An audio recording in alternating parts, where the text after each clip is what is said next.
देखो von Karman linear momentum equation क्या होता है, तो वो होता है del tau over rho you infinite का square equal to del theta upon del x. ठीक है, अब इसको प्रूव करके दिखाइए। तो इसको प्रूव करना है, तो अपन ने मान लिया कि किसी एक प्लेट पर क्या हो रहा है, फ्लो हो रहा है। ठीक है, और जो स्टीम वेलोसिटी है वो यू इनफिनिट है। अपन ने क्या है, एक फ्लूइड कंटेंट ले लिया। ठीक है, फिर अपन ने क्या बाउंड्री मान ली कि A B B C C D. अब कि ए बी से कितना मास फ्लूइड एंट्री कर रहा है, तो इसके लिए अपन ने क्या एक डिफरेंशियल पार्ट ले लिया, जिससे अपन इंटीग्रेट करके पता लगा लेंगे। क्योंकि यहाँ पर क्या है, ए बी से वेलोसिटी प्रोफाइल क्या है, वेरिंग है, तो इंटीग्रेशन से पता लगाना पड़ेगा। That is zero to del rho into D Y into one into U. Okay, C D से कितना एग्जिट कर रहा है, तो सी डी से कुछ चेंज के साथ ही तो एग्जिट करेगा, यानी कि M dot A B plus del upon del X M dot A B into D X. अब ये M dot A B plus del upon del X M dot A B into D X क्या होगा, तो वो B C के equal होगा। B C के equal क्यों, क्योंकि ये चेंज किसकी वजह से आ रहा है, बी सी के इक्वल ही आ रहा है, कंटिन्यूटी इक्वेशन से। ओके, अपन इन बाउंड्री से क्या मास फ्लो रेट लेंगे, तो mass flow rate A B से क्या होगा, तो mass flow rate A B से होगा that is zero to del rho into D Y into one into U का इंटू यू। ठीक है, यू का स्क्वायर यानी कि, और M dot mass flow rate B C से क्या होगा, तो mass flow rate B C से होगा that is del upon del X M dot A B into D X into U infinite. Okay, और एम डॉट सी डी से क्या पास होगा, तो एम डॉट ए बी से और बी सी से जो आ रहा है वही उसे पास कर जाएगा, यानी कि M dot sorry mass flow rate नहीं देख रहे हैं, मोमेंटम पर सेकंड देख रहे थे अभी ये। तो मोमेंटम पर सेकंड सी डी से क्या होगा, M dot V C D से एग्जिट क्या होगा, तो M dot V A B plus M dot V B C क्या होगा, पास होगा। ओके, अब अपन क्या है एन एस एल लगाएंगे, तो एन एस एल लगाने के लिए अपन को क्या है, पहले चाहिए होगा कि फोर्स किस डायरेक्शन में आ रहा होगा। तो देखो इस कंपोनेंट पर फोर्स सरफेस की वजह से कितना आ रहा है, तो शियर स्ट्रेस फोर्स आ रहा है केवल, दैट इज बैकवर्ड। क्यों, क्योंकि मान लो कि ये अपना क्या था, डिफरेंशियल पार्ट था, ये डिफरेंशियल पार्ट, इसके नीचे की वेलोसिटी क्या है, कम होगी, तो ये ज़्यादा वेलोसिटी है, तो इस पर कौन सी आएगी, ये कहेगा इससे कि रुक चल, तो इस पर प्लेट पर आएगा इधर, तो इस पर कौन सा आएगा, अपोजिट ये। ओके, तो ये क्या हो जाएगा, फ्लो की डायरेक्शन के अपोजिट है, तो minus del tau into D X into one. अब कि इन फाइनल माइनस इनिशियल मोमेंटम पर सेकंड, तो फाइनल क्या है, M dot C D minus M dot V C D minus M dot V A B minus M dot V B C. Okay, जो momentum पर second अपन ने निकाले थे उन वैल्यूज़ को यहाँ पर रखेंगे, और फिर क्या कहते हैं सिंप्लीफाई करेंगे, लास्ट में आकर रो यू इनफिनिट स्क्वायर का डिवाइड करेंगे, तो अपनी जो इक्वेशन बन जाएगी वो बन जाएगी tau naught rho you infinite का square equal to del theta upon del x. अब इस ये इक्वेशन चाहे तो लेमिनर फ्लो का केस हो या टर्बुलेंट फ्लो का केस हो, सभी में वैलिड है। ठीक है, क्योंकि जब हमने क्वेश्चन को सॉल्व किया था इस क्वेश्चन को, तो वहाँ पर हमने नहीं माना था कि ये लेमिनर कौन सी वो सॉरी बाउंड्री लेयर कौन सी, हमने जनरल बाउंड्री लेयर ले ली थी। ओके, यदि रेनॉल्ड नंबर क्या है 5 इंटू 10⁻, यानी 5 लाख से ज़्यादा आ गया और कोई वेलोसिटी प्रोफाइल नहीं दी है, तो उस केस में अपन क्या करेंगे कि तो अपन मानेंगे कि the most appropriate velocity profile for turbulent boundary layer और plate is based only 1/7 rule. Okay, that is u upon u at y upon delta to the power 1/7। तो इस केस में अपन बाउंड्री लेयर की थिकनेस कैसे निकालेंगे, del upon x equal to 0.376 R E x to the power 1/5। Local skin friction coefficient that is C F x क्या होगा, तो सी एफ एक्स होगा 0.059 R E x to the power 1/5। अब ये दोनों वैल्यूज आ गई, तो आप यहाँ से क्या सी बार एफ एक्स निकाल लोगे, सी बार एफ एन निकाल लोगे। सी एफ एक्स क्या होगा, तो सी एफ एक्स होगा, सी बार एफ एक्स क्या होगा, तो 5/4 times of C F X होगा। ऐसे ही सी बार एफ एल क्या होगा, तो 5/4 times of C F L होगा। एक और फॉर्मूला निकाल दिया है जनरल, जिससे अपन को जल्दी हो जाए। C/FL क्या होगा 0.074 ReL⁴ 0.074 कैसे आया, तो 0.059 इंटू 5/4 किया तो 0.074 आ गया। ओके। क्वेश्चन नंबर 27 है, इसमें बोल रहा है कि एक स्मूथ प्लेट है जो कि फ्लैट प्लेट है जो कि 2 मीटर वाइड है और 2 मीटर लॉन्ग है। वो क्या है, इसकी लेंथ के अलॉन्ग क्या फ्लो हो रहा है और u इन्फिनिट यानी कि जो स्टीम वेलोसिटी है वो 2 मीटर पर सेकेंड है। थिकनेस ऑफ बाउंड्री लेयर निकालनी है अपन को at the edge of laminar boundary layer. Okay, तो पहले इस क्वेश्चन को सॉल्व करने से पहले अपन ने निकाला कि ये फ्लो किस टाइप का है, सॉरी जो बाउंड्री लेयर फॉर्मेशन है वो किस तरह की हो रही है। तो बाउंड्री लेयर थिकनेस अपन कैसे पता चलते हैं कि रेनॉल्ड नंबर यदि क्रिटिकल रेनॉल्ड नंबर से कम है तो लेमिनर बाउंड्री लेयर बन रही होगी, अदरवाइज ट्रांजिशन पर टर्बुलेंट बाउंड्री लेयर बन रही होगी। तो जब हमने यहाँ पर रेनॉल्ड नंबर निकाला तो 40 लाख आया, मतलब यहाँ पर लेमिनर बन रही होगी, फिर ट्रांजिशन, फिर अपनी क्या टर्बुलेंट बाउंड्री लेयर बन रही होगी। तो लेमिनर बाउंड्री लेयर कब तक बन रही होगी, रेनॉल्ड नंबर 5 लाख तक होगा तब तक, ठीक है। और क्वेश्चन देता तो क्वेश्चन के हिसाब ले लेते। तो रेनॉल्ड नंबर पता है तो अपन अब एक्स की वैल्यू निकालेंगे। जब एक्स की वैल्यू आ गई तो अपन क्या है, अब 5 लाख से नीचे ले रहे हैं, लेमिनर बाउंड्री लेयर ले रहे हैं, तो वहाँ पर अपन क्या है ब्लेसिस रिजल्ट लगा देंगे, तो वहाँ से अपनी बाउंड्री लेयर थिकनेस निकल आएगी। ओके, देखो अब अपन को पढ़ना है कि बाउंड्री लेयर सेपरेशन। तो बाउंड्री लेयर सेपरेशन को समझने के लिए अपने क्या एक कर्व पाथ पर फ्लो करवाया। तो ये जो रीजन है ये एक्सीलरेटेड रीजन है, मतलब इसमें क्या वेलोसिटीज बढ़ रही हैं इस रीजन में। अपन क्या नीचे वाली वेलोसिटी है जो एट वाई इक्वल टू 0 पर, उसके हिसाब से सारी चीज़ों को थिंक कर रहे हैं। तो यहाँ पर क्या है इस रीजन में वेलोसिटीज बढ़ रही हैं, तो यानी कि प्रेशर क्या है कम हो रहा होगा, यानी प्रेशर डिक्रीजिंग नेचर का है। लेकिन इस वाले रीजन में, ये वाला रीजन क्या है, ये डीएक्सीलरेटेड फ्लो है, मतलब इस रीजन में क्या है जो अपन देख रहे हैं केवल वैसे तो वेलोसिटी सभी कम हो रही हैं, but at del U over del Y equal to 0 पर, D over D Y at Y equal to 0 पर जो वेलोसिटीज हैं वो क्या है कम हो रही हैं, ठीक है। तो यानी कि इसमें क्या है प्रेशर बढ़ रहा होगा, यानी कि प्रेशर क्या है इंक्रीजिंग नेचर का है, ठीक है। तो यदि D U over D Y at Y equal to 0 पर ग्रेटर देन 0 है तो फ्लो इज अटैच्ड है, मतलब कोई दिक्कत ही नहीं है, फ्लो सेपरेशन नहीं होगा। यदि इजक्वल टू 0 है तो वो ऑन द वर्ज ऑफ क्या हो जाएगा, सेपरेशन हो जाएगा। तो यानी कि जो एट वाई इजक्वल टू 0 पर जो वेलोसिटी है वो क्या है 0 के इक्वल हो जाएगी। और यदि ये D over D Y at Y equal to 0 पर नेगेटिव हो गया, यानी लेस देन 0 हो गया, तो क्या है फ्लो सेपरेटेड हो जाएगा, यानी कि वेलोसिटी यहाँ पर क्या है नेगेटिव हो जाएंगी, ठीक है। अब इसको कंट्रोल करने के क्या तरीके हैं, देखो या तो आप क्या है injecting fluid into boundary layer कर दो। देखो ऐसे के नीचे से अपने क्या है फ्लूइड इसमें पास करा रहे हैं, जिससे इसकी वेलोसिटी इसमें फ्लूइड को क्या वेलोसिटी दे देगी। अब दूसरा क्या है अपन section of fluid from boundary layer, यानी कि यहाँ पर अपन क्या है वैक्यूम क्रिएट कर दें, फिर वहाँ से अपन फ्लूइड को खींच लें। और तीसरा क्या है स्लॉटेड विंग्स, मतलब फ्लो को एक तरफ से दूसरी तरफ पास करवा दें। ओके, और थर्ड है by making streamline body. Okay, question में क्या है एक यूनिफॉर्म बाउंड्री लेयर दी गई है, अपन को क्या है C0 C1 C2 C3 4 और C0 C1 C2 और C3 की वैल्यू निकालनी है। तो इनको अपन कैसे निकालेंगे, बाउंड्री कंडीशंस लगा के निकालेंगे। तो अपन को क्या है 4 बाउंड्री कंडीशंस यहाँ पर याद रख लीजिए, और भी बाउंड्री कंडीशंस हो सकती हैं। That at Y equal to 0 पर वेलोसिटी क्या होती है इजक्वल टू 0, यानी कि यहाँ पर वेलोसिटी क्या होगी एट वाई इजक्वल टू 0 पर यू क्या होता है 0 होता है वेलोसिटी। और at Y equal to del पर जो यू होता है, यानी कि इस पर वो क्या होता है 99% ऑफ प्री स्टीम वेलोसिटी होता है, यानी अपन डायरेक्ट से यू इनफिनिट भी लिख सकते हैं, यानी कि ये क्या है स्टीम वेलोसिटी भी मान सकते हैं इस पॉइंट की वेलोसिटी को। ओके, और थर्ड है कि वाई इजक्वल टू डेल पर क्या है del U over del Y equal to 0, मतलब वेलोसिटीज में डिफरेंस क्या है 0 है, यानी कि ये वाली वेलोसिटी जो इसके ऊपर जो वेलोसिटी होंगी उनमें जो डिफरेंस है del U over del Y वो क्या 0 है। ओके,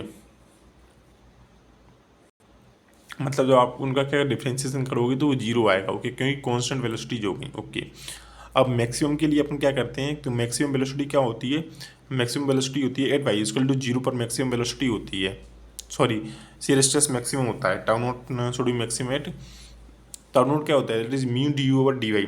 अब टाउ नोट को मैक्सिमम करना है तो यानी कि mu D U over D Y को क्या अपन को डिफ्रेंशिएट करके जीरो करना होगा। तो mu d square u upon d square y equal to zero, तो d square u upon d square y equal to क्या हो गया, जीरो हो गया।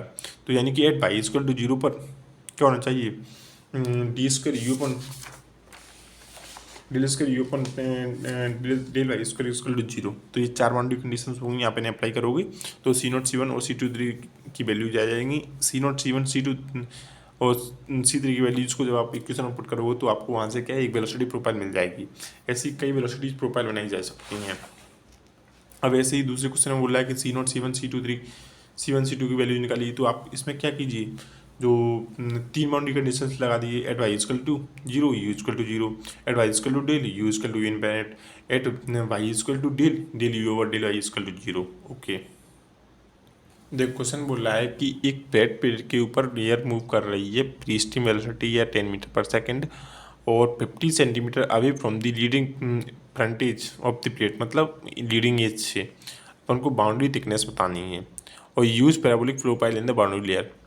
ठीक है, अपन को क्या है, जो काइनेमेटिक विस्कोसिटी है म्यू की वैल्यू दी है, दैट इज क्या होती है rho upon mu, sorry mu upon rho, उसकी वैल्यू दी गई है। और अपन को क्या है जो रो है उसकी वैल्यू भी दी गई है 1.23 kg पर मीटर क्यूब। तो देखो पहले बात क्या है कि इसमें क्या पैराबोलिक प्रोफाइल दिया गया है, यदि ये पैराबोलिक प्रोफाइल ना दिया होता तो अपन क्या करते, डायरेक्ट रेनॉल्ड नंबर लगाते, अपन चेक करते कि फ्लो किस टाइप का है, टर्बुलेंट फ्लो है या लेमिनर फ्लो है। यदि क्रिटिकल रेनॉल्ड नंबर से वैल्यू कम आ जाती तो क्या अपन ब्लेसियस रियलिटी यूज़ कर लेते, यदि ज़्यादा आती तो अपन 1/7 रूल से जो फॉर्मूलेज हैं उन्हें यूज़ कर लेते हैं। बट यहाँ पर क्या है, अपन को बाउंड्री लेयर के बारे में बोल दिया गया है कि अपन को पैराबोलिक बाउंड्री लेयर यूज़ करनी है। तो पैराबोलिक बाउंड्री लेयर यूज़ करनी है तो अपन ने पैराबोलिक बाउंड्री लेयर अपन जानते हैं। अपन अब क्या मान कार्बन इक्वेशन लगाएंगे, तो मान कार्बन इक्वेशन क्या है, बाउंड्री लेयर चाहे तो लेमिनर की केस बन रही हो या टर्बुलेंट की केस बन रही हो, सभी पर वैलिड है। तो मान कार्बन इक्वेशन लगाने के बाद अपन क्या थिकनेस का फॉर्मूला निकालेंगे। थिकनेस के फॉर्मूले में अपन क्या है सारी वैल्यूज़ को रखेंगे, अपनी थिकनेस आ जाएगी। ठीक है, यहाँ पर क्या है, एक चीज़ और नोट कर लो कि रेनॉल्ड नंबर क्या है 10⁵ आया, मतलब 1,00,000 आया है। तो ये क्या लेमिनर का केस है। ओके, देखो फ्लोइंग फ्लूइड में यदि कोई ऑब्जेक्ट है या कोई सरफेस है तो उस पर जो पर फ्लोइंग फ्लूइड की वजह से क्या आएगा, फोर्स लगेगा। या अपना फ्लूइड क्या है स्टेशनरी है लेकिन ऑब्जेक्ट मूव कर रहा है तो भी उस सब्जेक्ट पर क्या आएगा, स्टैटिक फोर्स आएगा। ठीक है, यदि दोनों मूविंग है तो रिलेटिव वेलोसिटीज के कारण क्या आएगा, फोर्स आएगा। ओके, तो अपन ने क्या है कि मान लिया कि ये क्या फ्लूइड फ्लो कर रहा है और ये ऑब्जेक्ट है, तो इस पर लगने वाला प्रेशर फोर्स डिफरेंशियल पार्ट ले लिया, तो डिफरेंशियल पार्ट पर प्रेशर फोर्स क्या है, हमेशा परपेंडिकुलर लगेगा। ओके, डिफरेंशियल पार्ट लिया था, डिफरेंशियल पार्ट कैसे लिया है, ऐसा लिया है, ये इतना डिफरेंशियल पार्ट ले लिया है ये। ओके, और इस पर शियर स्ट्रेस कैसे लगेगा, तो फ्लूइड इसके ऊपर कैसे बनने की कोशिश करेगा, ये फ्लूइड है तो ये यू पास करने की कोशिश करेगा, तो इस पर शियर स्ट्रेस कैसे आएगा फ्लूइड पर, वो अपन क्या डायरेक्शन से पता लगा लेंगे। पर अभी मानना है कि अपन जो शियर स्ट्रेस है उसकी डायरेक्शन ये है, वो क्वेश्चन करेंगे तब सॉल्व हो जाता है। अब अपन ने क्या इन दोनों का कंपोनेंट्स लिए। ओके, तो डायरेक्ट फोर्स क्या होता है, तो फ्लो की डायरेक्शन में जो फोर्सेस हैं उनका समीशन क्या होता है, डायरेक्ट फोर्स होता है। सॉरी,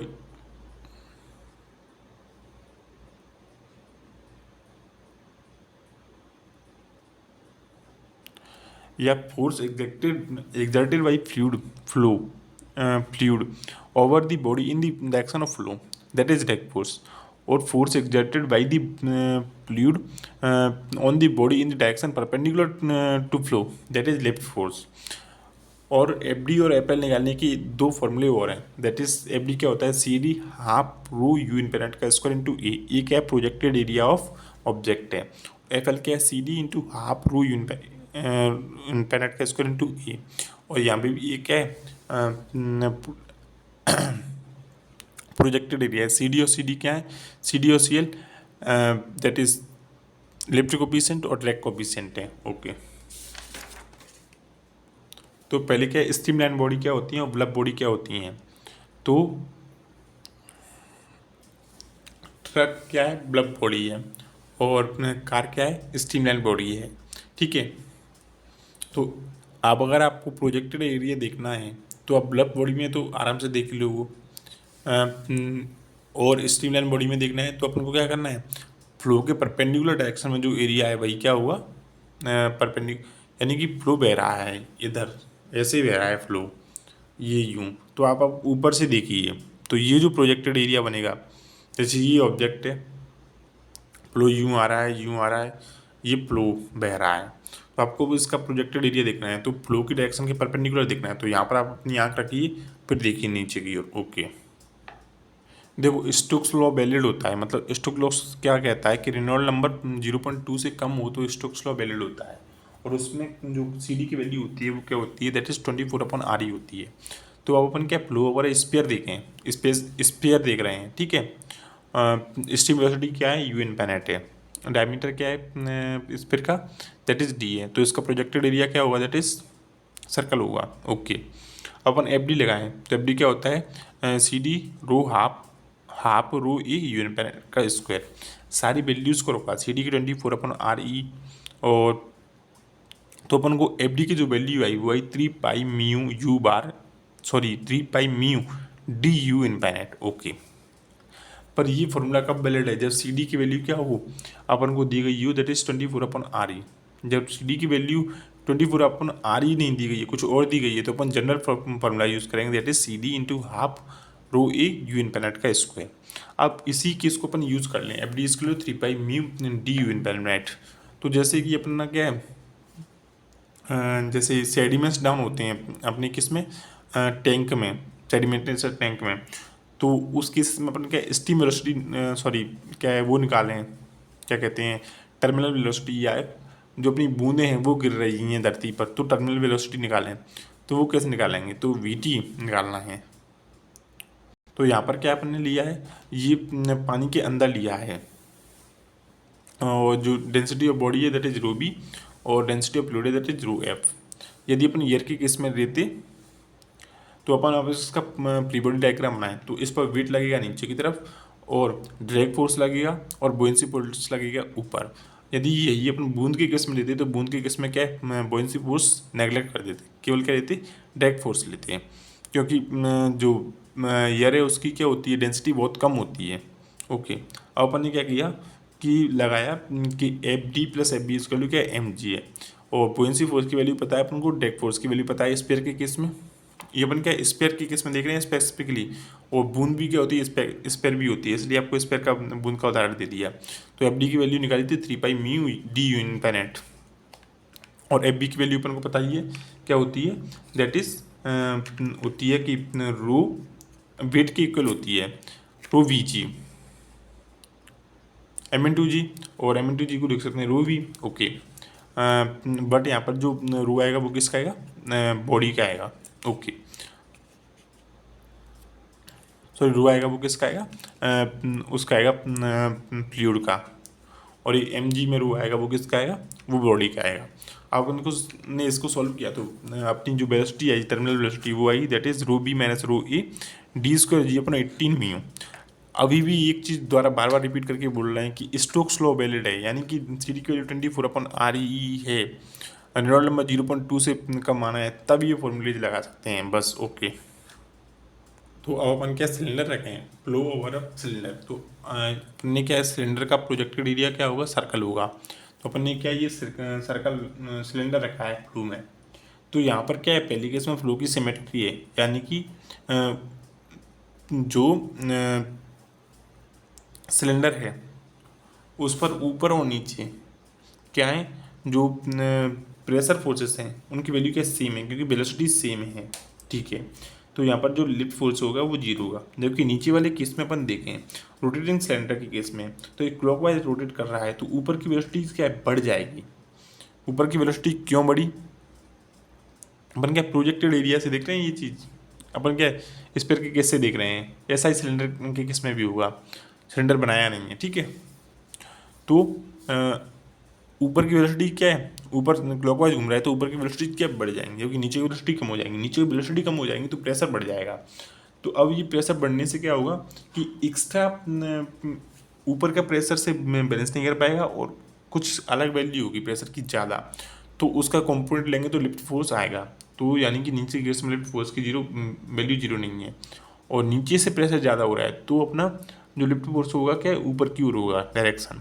अब यही यदि उल्टा हो जाता, ये एंटी क्लॉकवाइज रन कर रहा होता या फिर फ्लो दूसरी डायरेक्शन से आ रहा होगा, आ रहा है समझ लो, और क्लॉकवाइज रोटेट कर रहा है तो लिफ्ट फोर्स की डायरेक्शन नीचे होगी। ओके, अब लिफ्ट थ्योरम क्या होती है, जो कुट्टा जाउन्स की इक्वेशन होती है लिफ्ट थ्योरम, तो एफ एल क्या होता है सिलेंडर के लिए, this is rho you infinite circulation into L, ठीक है। मैग्नस इफेक्ट क्या होता है, तो जब आप किसी फ्लो में, फ्लूइड के फ्लो में आप यदि कोई रोटेटिंग चीज़ रखते हो तो वो क्या है, उस पर लिफ्ट फोर्स जनरेट होता है जिसकी वजह से वो अपनी पाथ को डाइवर्ज कर लेती है, वही मैग्नस इफेक्ट है। When a cylinder is rotating in a uniform steam there will be automatic generation of lift force, this effect firstly seen by Magnus effect, इसलिए इसे कहते हैं मैग्नस इफेक्ट। क्वेश्चन बोल रहा है कि टोटल ड्रैग रिड्यूस हो जाएगा यदि boundary layer on the surface of cylinder separates further down stream of the leading edge points. मतलब पहले वो यहाँ से सेपरेट हो रही थी, अब अगली केस में वो क्या है, यहाँ से सेपरेट हो रही हैं, तो अपना जो है क्या है ड्रैग फोर्स वो कम हो जाएगा, ये बोल रहा है ड्रैग कम हो जाएगा। तो ऑफकोर्स ड्रैग कम हो जाएगा। यहाँ क्या है, लार्ज वेक एरिया है, यहाँ पर क्या है स्मॉल वेक है, यहाँ पर कुछ स्क्रीन फ्रिक्शन की, तो यानी कि ये लार्ज वेक मतलब इधर से जो ड्रैग लगेगा फ्लूइड का वो क्या कम हो जाएगा। ओके, देखो जैसे ये कोई ऑब्जेक्ट है, मान लो इधर से स्टीम वेलोसिटी आ रही है, तो ये क्या है, पहले ये यहाँ से सेपरेट हो रही थी यहाँ से, अब वो यहाँ की जगह यहाँ से सेपरेट होगी, तो यहाँ से पहले ये यूँ हो रही थी यूँ, ऐसे ही फिर नीचे ये यूँ, अब ये यहाँ से यहाँ तक यहाँ से सेपरेट हो रही है, देश ये और ये, तो लार्ज वेक एरिया हो गया। पहले ड्रैग फोर्स क्या है, इस रीजन की वजह से लग रहा था ये, और अब क्या है इस रीजन की वजह से लगेगा यानी कम एरिया, तो ड्रैग फोर्स कम हो गया। पहला रीजन सही है, असर्शन सही है। अब इसका रीजन बोल रहा है कि as the separation points moves, मतलब कि सेपरेशन पॉइंट मूव करने की वजह से भले ही थोड़ा सा स्किन ड्रैग बढ़ रहा है बट ड्रैग फोर्स तो कम हो रहा है। हाँ देखो यहाँ पर क्या है, स्किन ड्रैग कम है इस पॉइंट से ही है, और यहाँ पर क्या है स्किन ड्रैग थोड़ा सा ज़्यादा हो जाएगा, बट कंक्लूजन देखें तो क्या है जो ड्रैग फोर्स है वो कम होगा। ओके, एक केस ऐसे ही समझ लीजिए आप, जैसे कि ट्रक है, तो यदि ट्रक जैसे वो अमेरिका वाला ट्रक है उसमें जो ब्लफ लगेगा वो कम लगेगा, तो यहाँ पर जो ब्लफ लगेगा वो कम लगेगा। जबकि जो इंडिया वाला ट्रक है कौन सा वो अमन वाला, तो उसमें क्या है ब्लफ ज़्यादा लगेगा। ओके, ब्लफ बाउंड्री होने की वजह से जो टैग लगेगा वो ज़्यादा लगेगा। तो लेमिनार से टर्बुलेंट की ओर जब अपन जाते हैं तो सीडी की वैल्यू क्या है बहुत कम में बहुत कम ही आती है। जैसे अपन क्या है Reynold number laminar to turbulent जा रहे हैं तो सेपरेशन, तो ये क्या सीडी की वैल्यू में बहुत कमी आती है। ओके, तो मतलब ड्रैग की वैल्यू में भी क्या है कमी आ गई सीडी की वैल्यू कम होने की वजह से, टर्बुलेंट की ओर जाएंगे तो ये आपको एक्स्ट्रा बता दिया है ऐसे ही।